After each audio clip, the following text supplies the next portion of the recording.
Noakhali TV, বৃহত্তর নোয়াখালীর প্রতিচ্ছবি।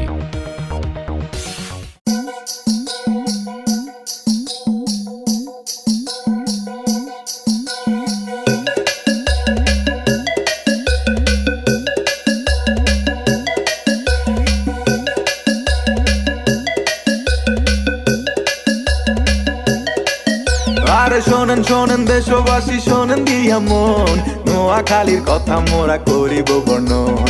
বুলুয়াতে নতুন একটা খাল খনন হয়, সেই খালেরই নামে এখন নোয়াখালী কয়। নোয়াখালী এমন জায়গা যার তুলনা নাই, সুরে সুরে কিছু কথা আপনাদের জানাই। নোয়াখালী ভাষা শুইনা পরান জুড়ায় যায়, পানি রে হানি কইয়া মধুর মতো খায়। নোয়াখালী ভাষা এখন বিশ্বব্যাপী হাই, বিদেশিদের মুখে শুনি আই কিছি ভাই। বিদেশিদের মুখে শুনি আই কিছি ভাই।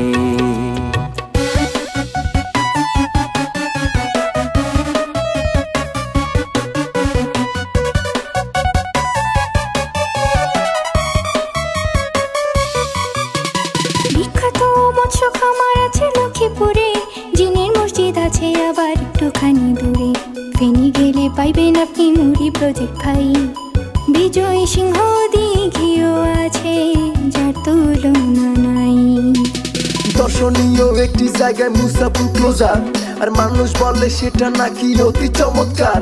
বজরা মসজিদ দেখতে যদি মনে ইচ্ছা জাগে, আর নোয়াখালীর সোনায় মুড়ি চলে আসেন আগে। সুন্দর সুন্দর জ্যান্ত হরিণ দেখতে যদি চান, আর নোয়াখালীর হাতিয়ায় নিঝুম দ্বীপে যান। বিখ্যাত মৎস্য খামার আছে লক্ষ্মীপুরে, জিনের মসজিদ আছে আবার একটুখানি দূরে। ফেনী গেলে পাইবেন আপনি মুড়ি প্রজেক্ট ভাই, বিজয় সিং দিঘিও আছে যার তুলনা নাই। নামি দামি ব্যক্তি ছিল আমগো নোয়াখালী, যেসব মানুষের নাম শুনিলে হাতে দিবেন তালি। তাদের মধ্যে অন্যতম জহির রায়হান, বীর শ্রেষ্ঠ রুহুল আমিন রাখছে দেশের মান। ভাষা শহীদ আব্দুল সালাম আমগো এলাকার, সেলিম আল দিনের মতো আছে নাট্যকার। অভিনেতা এটিএম শামসুজ্জামান, সংস্কৃতিতে আছে তাহার অনেক অবদান।